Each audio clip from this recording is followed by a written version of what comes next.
Assalamualaikum warahmatullahi wabarakatuh. Perkenalkan, nama saya Resti Adi Nuri dari kelas BKI 3B dengan NIM 120402259090. Baiklah, di sini saya akan menyelesaikan tugas UTS dan UAS dari mata kuliah model-model konseling. Langsung saja kita masuk di soal yang pertama, yaitu yang pertanyaannya, jelaskan teknik-teknik yang dilakukan dalam pendekatan psikoanalisis seperti asosiasi bebas, interpretasi, analisis mimpi, dan analisis interpretasi resistensi. Yang jawabannya yaitu asosiasi bebas, yaitu untuk memajukan spontanitas, interaksi, dan perasaan kesatuan dalam kelompok. Yang kedua, interpretasi, yaitu prosedur dasar di dalam menganalisis asosiasi bebas, mimpi-mimpi resistensi, dan transferensi untuk menyatakan, menerangkan.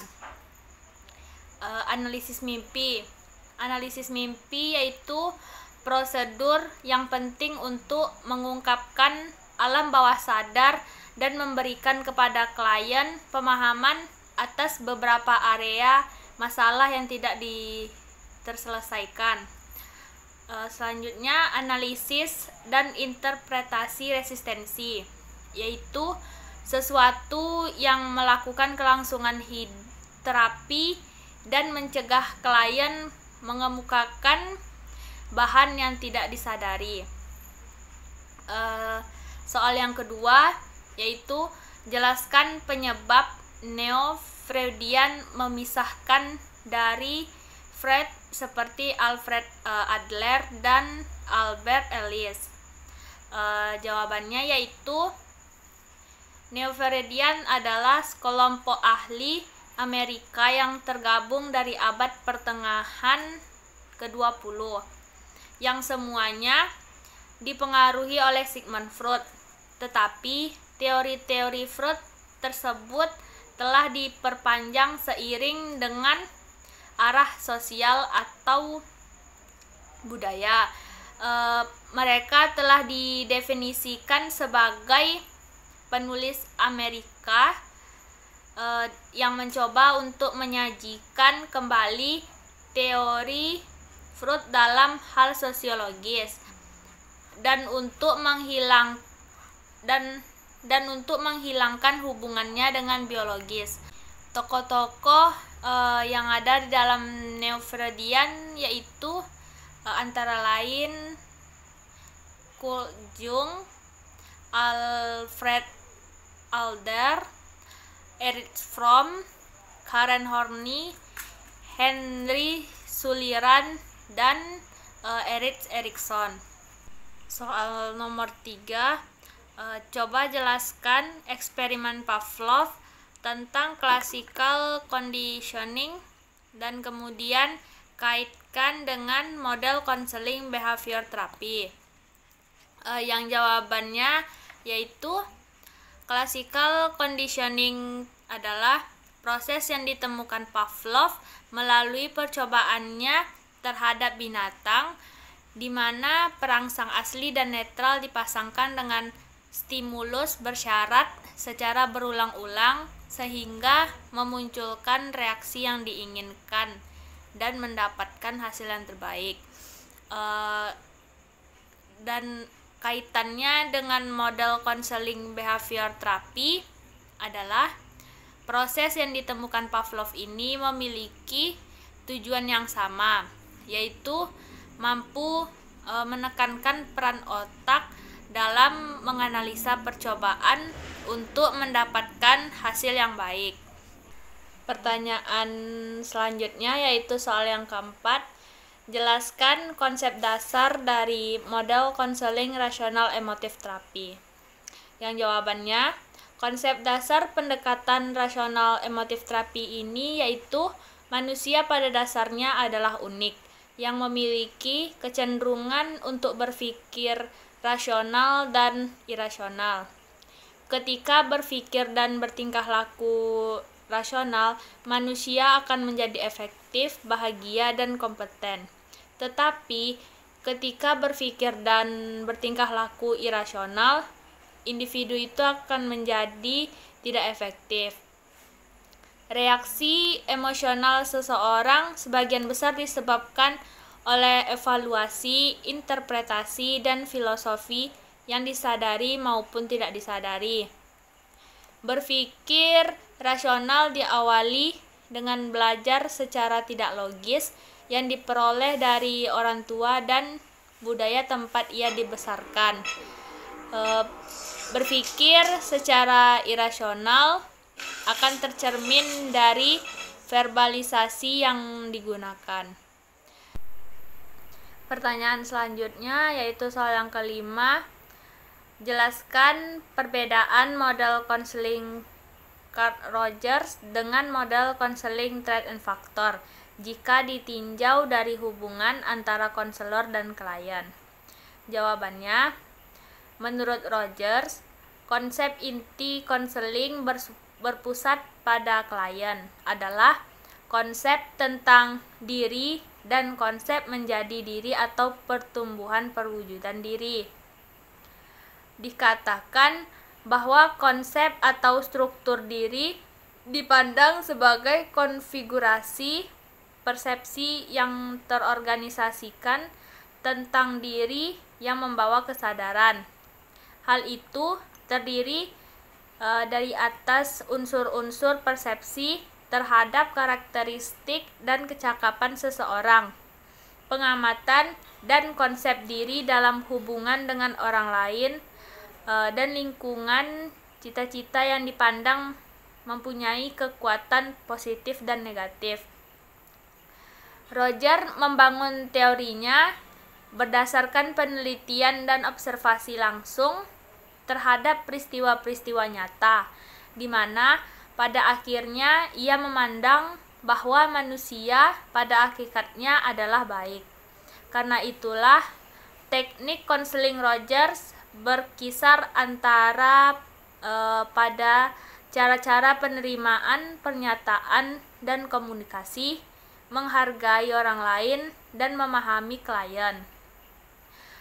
Sifat-sifat konselor dalam konseling Rogers ini yaitu acceptance, congruence, understanding, non-judgmental, dan sedangkan model konseling Threat and Factor yaitu proses konseling berlangsung dilandasi oleh beberapa asumsi dasar tentang pola hubungan konselor dengan klien, bagaimana keterlibatan serta peranan mereka di dalamnya. Hubungan konseling Threat and Factor jika dilandasi dapat beberapa asumsi dasar, yaitu bertujuan untuk membantu individu atau klien mencapai tingkat perkembangan yang optimal, tetapi kehidupan sosial individu dengan segala hambatan dan kekurangannya dalam mencapai tujuan tidaklah diabaikan. Yang kedua, konseling menganggap kesukarelaan diri individu untuk menerima konseling adalah penting, tetapi keterbatasan untuk menerima konseling secara sukarela pada individu tetap dan selalu ada, karena konselor memiliki tanggung jawab untuk mendorong klien yang memerlukan dan bahkan yang dianggap perlu memperoleh konseling. Hubungan konseling yaitu bersifat netral terhadap norma dan nilai-nilai, yang artinya tidak boleh mengambil sikap tertentu terhadap norma dan nilai-nilai yang dianutnya.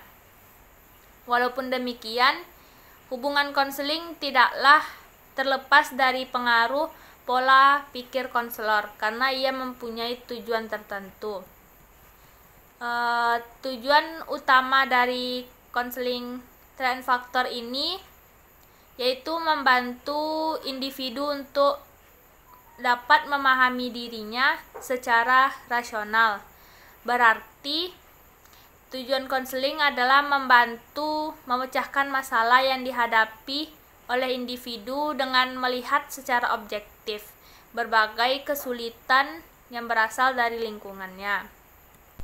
Pertanyaan selanjutnya yaitu soal yang keenam, jelaskan teknik-teknik yang digunakan dalam model konseling Gestalt. Yaitu ada 4. Yang pertama, permainan dialog.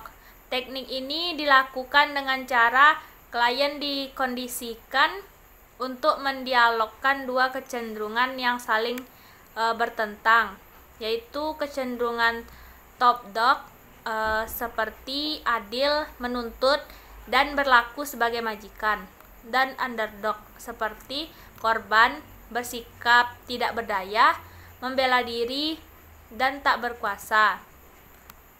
Di sini ada permainan kursi kosong, yaitu klien diharapkan bermain dialog dengan memerankan top dog maupun underdog sehingga klien dapat merasakan keduanya dan dapat melihat sudut pandang dari keduanya. Teknik yang kedua yaitu teknik pembalikan. Adalah teori bahwa klien terjun ke dalam suatu yang ditakutinya karena dianggap bisa menimbulkan kecemasan dan menjalin hubungan dengan bagian-bagian diri yang telah ditekan atau diingkarinya. Gejala-gejala dan tingkah laku sering kali mempresentasikan pembalikan dari dorongan-dorongan yang mendasar, yaitu teknik ketiga yaitu bermain proyeksi. Maksudnya yaitu memantulkan pada orang lain perasaan-perasaan yang dirinya sendiri tidak mau melihat atau menerimanya. Teknik keempat atau teknik yang terakhir yaitu tetap dengan perasaan. Teknik ini bisa digunakan pada saat klien menunjuk pada perasaan atau suasana hati yang tidak menyenangkan yang ia sangat ingin hindari. Tetapi mendesak klien untuk tetap atau menahan perasaan yang ingin ia hindari itu.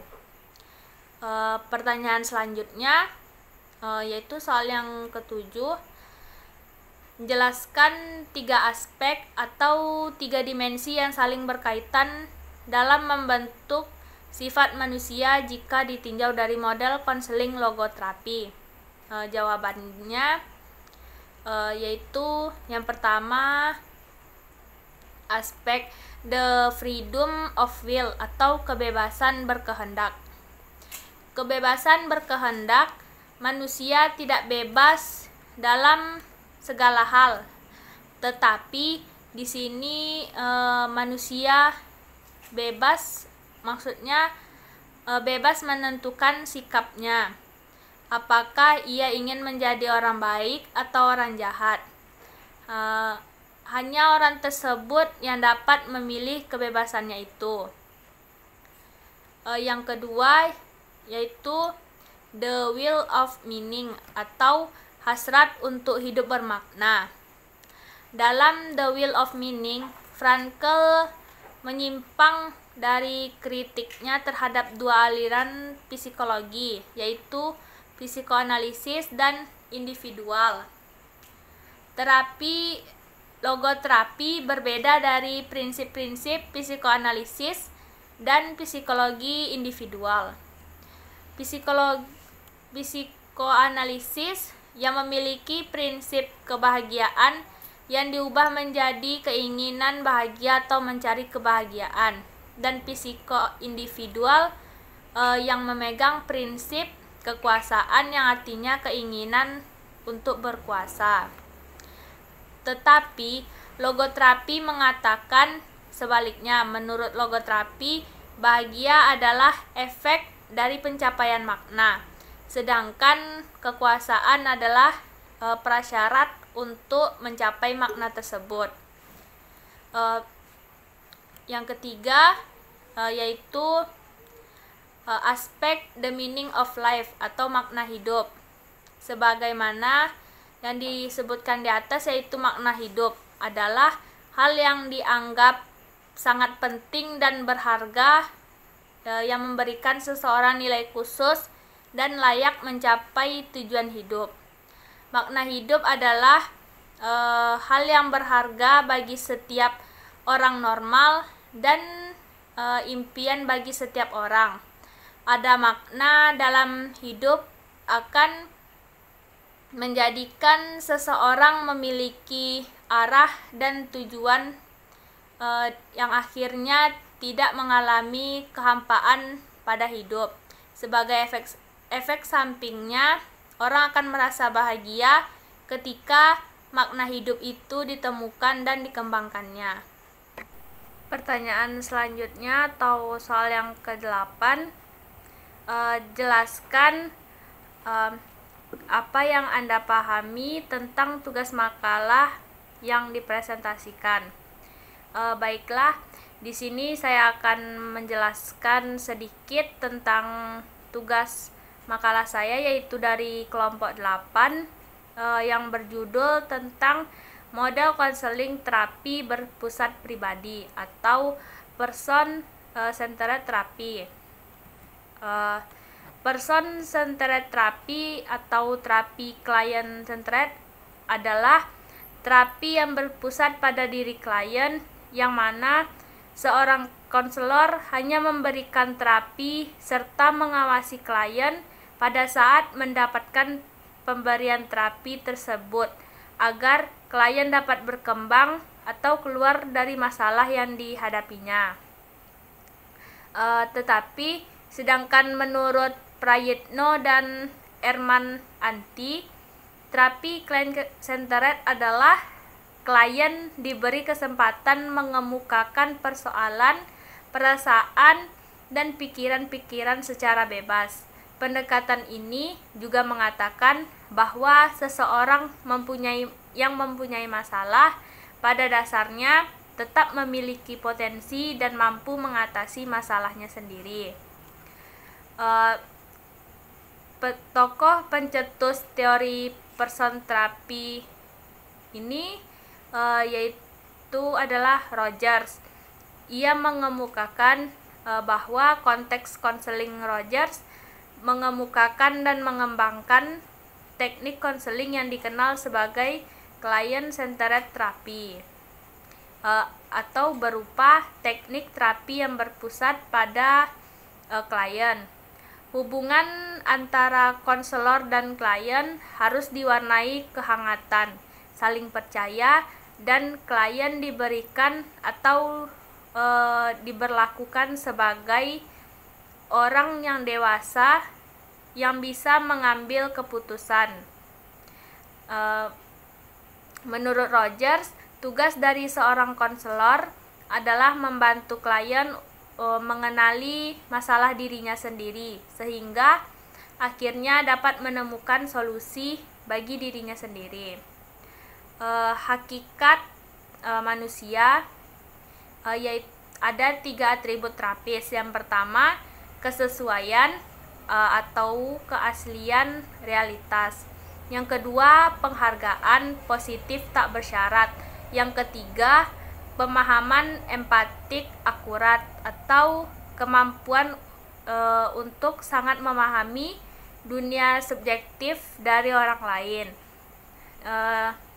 Selanjutnya, konsep teori person centered therapy. Inti dari konseling berpusat pada klien adalah tentang diri atau pertumbuhan perwujudan diri. Ada beberapa konsepsi Rogers tentang hakikat manusia. Yang pertama, manusia tumbuh melalui pengalamannya. Yang kedua, manusia adalah makhluk subjektif. Secara esensial, manusia hidup dalam pribadinya sendiri. Yang ketiga, keakraban hubungan manusia merupakan salah satu cara seseorang untuk memenuhi kebutuhannya. Yang keempat, setiap manusia memiliki kebutuhan untuk bebas, spontan, bersama-sama dan saling berkomunikasi. Tujuan dari person-centered therapy yaitu agar anggota kelompok merasa ataupun bisa untuk mengembangkan kesadaran diri dan kesadaran terhadap orang lain. Peran dari person-centered therapy ini yaitu konselor tidak memimpin, mengatur, atau menentukan proses perkembangan konseling, tetapi hal tersebut dilakukan oleh klien itu sendiri. Yang kedua, konselor menerima klien dengan sepenuhnya dalam keadaan seperti apapun. Selanjutnya, teknik dari centered therapy ini yaitu pembaruan karena mengasumsikan posisi yang sejajar antara konselor dan klien. Yang terakhir, tahapan pada centered therapy ada 8. Yang pertama, melayani. Yang kedua, empati. Yang ketiga, refleksi. Yang keempat, eksplorasi. Yang kelima, menangkap pesan utama. Yang keenam, bertanya membuka percakapan. Yang ketujuh, bertanya tertutup. Yang kedelapan atau yang terakhir yaitu dorongan minimal. Sekian yang dapat saya sampaikan. Kurang lebih saya mohon maaf. Wabillahi taufiq wal hidayah. Wassalamualaikum warahmatullahi wabarakatuh. Bye bye.